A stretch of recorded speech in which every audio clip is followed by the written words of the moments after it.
இன்றைய பாடசாலை நிலைமைகள் எப்படி இருக்கு? அ தகுதி வாய்ந்த ஆசிரியர்கள் பலரும் இருக்காங்க. ஆனாலும் படிப்பதற்கு மாணவர்கள் தயாரா இருக்காங்களா?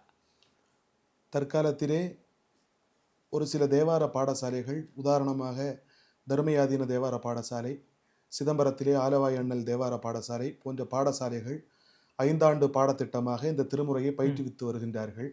அதனைத் தொடர்ந்து தமிழ்நாடு அரசும் இசைப்பள்ளிகளை தோற்றுவித்து, அதிலே ஓதுவார்களை ஆசிரியர்களாக நியமித்து, பல்வேறு இசைத்துறையோடு இந்த தேவாரத்தையும் ஒரு துறையாக கொண்டு மாணவர்களுக்கு சொல்லிக் கொடுத்து வருகின்றார்கள். அதனைத் தொடர்ந்து பல்கலைக்கழகம், நம்முடைய அண்ணாமலை பல்கலைக்கழகம் போன்ற நிறுவனங்கள் எல்லாம் தேவாரத்துறைக்கு ஒரு முக்கியத்துவம் கொடுத்து தேவார திருமுறைகளை பயிற்றுவித்து வருகின்றார்கள். மாணவர்கள் மிகவும் குறைவாகத்தான் இப்பொழுது ஓகே. படித்து கொண்டிருக்கின்றார்கள். திருமுறை என்பது அனைவரிடத்திலும் அகண்டிருக்கின்றது. என்னுடைய குருநாதர் கரூர் ஐயா அவர்கள் அடிக்கடி சொல்லுவார்கள், திருமுறை தற்காலத்திலே அகண்டிருக்கின்றது, ஆனால் அது ஆழமில்லாமல் இருக்கின்றது என்று சொல்லுவார்கள். திருமுறை அனைவருக்கும் பாட வேண்டும் என்ற ஆசை இருக்கின்றது, ஆனால் அதனை கற்றுப்பாட முயற்சித்தால் மேலும் சிறப்பாக இருக்கும் என்று நாங்கள் எண்ணுகின்றோம். அதாவது குருகுல வாசமாக கற்று நீங்க பாடணும்னு சொல்ல வர்றீங்க. ஆமா. பலரையும் நாம சோசியல் மீடியால பார்க்குறோம். நெற்றியில் திருநீறு கூட இல்லாம பன்னிசை பன்னிசைய பாடுறாங்க. பன்னிசை கலைஞர்ன்னு சொல்றாங்க. அத நீங்க ஓதுவாமூர்த்திகள் நீங்க எப்படி பார்க்குறீங்க? அவங்க முறையான குருகுல வாசம் கிடையாது. அதேபோல தேவாரம்லாம் இன்னைக்கு ஆன்லைன்லேயே ரொம்ப எல்லாருக்கும் எளிமையா கிடைக்குது. அதுல ஒரு பல பதிகங்கள நாம பயிற்சி எடுத்துக்கிட்டா, நானும் ஒரு ஓதுவார், நானும் ஓதுவாமூர்த்தின்னு சொல்லிக்கிறாங்க.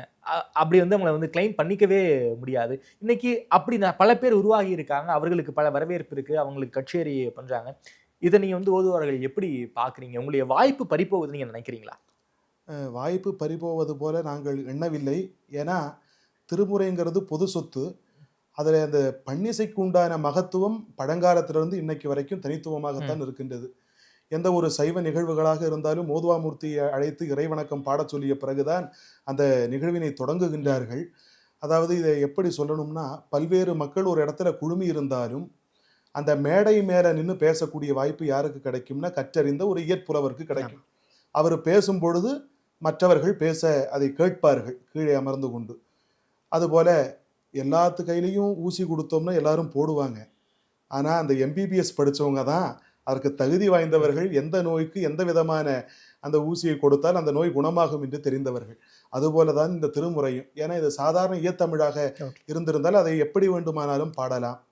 ஆனால், "சலம்பூவோடு தூபம் மறந்தறியேன், தமிழோடு இசைப்பாடல் மறந்தறியேன்" என்று திருநாவுக்கரசர் சொல்லுகின்றார். இந்த தமிழிலே இருந்து இந்த இசையை பிரிக்கவே முடியாது.